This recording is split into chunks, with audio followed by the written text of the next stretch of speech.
O presidente Obama anunciou o pasado 21 de setembro a venda dun novo paquete de armas a Taiwán por valor de case 6.000 millóns de dólares. As vendas de armas a Taiwán e, en xeral, as relacións de Estados Unidos con Taipei son un tema moi sensible nas relacións con China continental.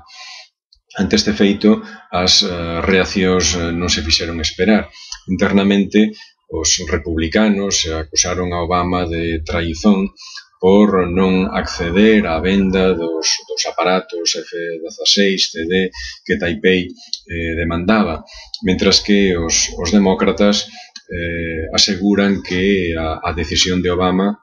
responde plenamente ao sentido do compromiso que Estados Unidos ten establecido con Taiwán desde 1979 e contribúe de forma decisiva a asegurar o equilibrio defensivo na zona do Estreito de Taiwán, que, como sabemos, pois é un ámbito especialmente sensible no sudeste asiático, non? Pola parte de Taiwán, expresouse de inmediato o agradecemento ás autoridades estadounidenses por esta decisión, a pesar de que, efectivamente, non colma de todo as súas expectativas, pero a pesar tamén de que non accedeu ás presións de Pequín, que intentou por todos os medios evitar que esta venda chegara a realizarse, non? China, efectivamente, condenou de forma rotunda e expresa a decisión de Obama. Incluso algunhas fontes apuntaban a necesidade dunha resposta contundente en termos de guerra comercial, en termos de diversificación do investimento nos bonos de tesouro de Estados Unidos, etc., pero probablemente será moito máis tibia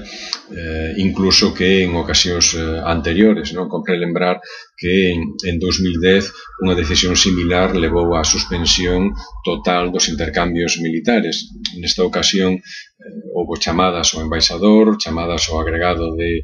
defensa en Pequín e probablemente conlevará a suspensión de algúns intercambios militares, pero non a paralización dos contactos como aconteceu no ano 2010. A 3 meses das eleccións legislativas presidenciais que se celebrarán en Taiwán o próximo 14 de xaneiro, esta decisión evidentemente ten impacto importante no desenvolvemento da campaña electoral, non? Pode entenderse efectivamente como un aval ás expectativas de Ma Ying-jeou, o actual presidente e candidato do Kuomintang, e como unha desautorización de Tsai Ing-wen, a candidata da oposición do Partido Democrático Progresista, que xustamente uns días antes atopábase de xira en Washington para recabar apoios á súa candidatura presidencial. Compre sinalar que Ma Ying-jeou ten sido acusado pola oposición nestes últimos anos de descoidar de forma intencionada a defensa de Taiwán en aras de favorecer o entendemento con Beijing, e esta venda efectivamente pois dalle un argumento importante fronte á oposición, non? E, polo tanto, reforza as súas expectativas electorais, un reforzamento